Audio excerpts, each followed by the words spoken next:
Ito, tayong report mula sa labas ng himpilan at medalya. Ito medalya naman to Medalya ng papuri, iginawad kay Police Lieutenant Colonel Erwin Ferry ng Talavera Municipal Police Station, Nueva Ecija. Narito ang balita ni Jude Briones.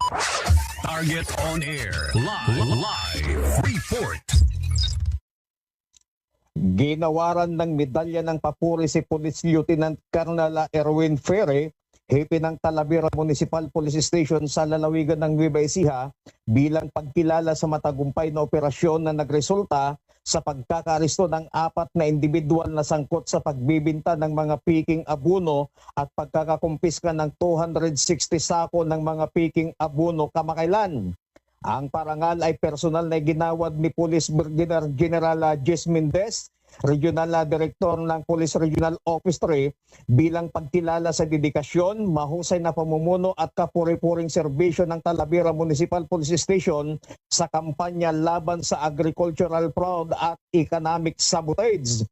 Isinagawa ang paggawad ng parangal noong Agosto 3, 2026 kasabay ng tradisyonal na pagtataas ng watawat ng Pilipinas sa Camp Olivas, San Fernando City, Pampanga.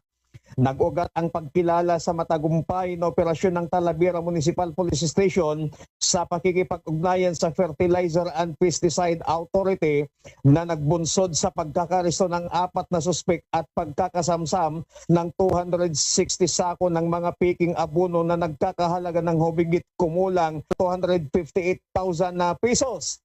Ayon sa Police Regional Office 3, ang medalya ng papuri ay nagsisilbing patunay ng dedikasyon, profesionalismo at kapuri-puring paglilingkod ng Talavera Municipal Police Station sa pagpapatupad ng batas at pangangalaga sa kapakanan ng mga magsasaka laban sa mga piking produktong agricultural.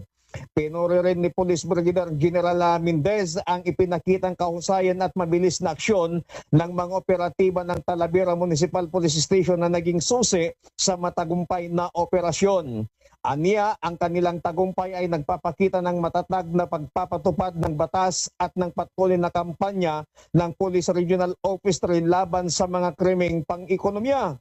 Nagpasalamat naman si Police Lieutenant Colonel Erwin Ferry sa natamong pagkilala at inialay niya ang parangal sa buong hanay ng Talavera Municipal Police Station.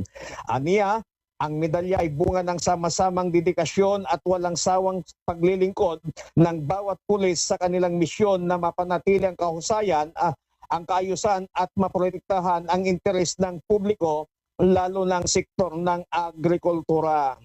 Mula dito sa bayan ng Talavera, Nueva Ecija, Jude Briones nagulat para sa Target on Air sa DZME 1530 ang Radyo TV. Target on Air. Live report. Maraming salamat kay Jude Briones.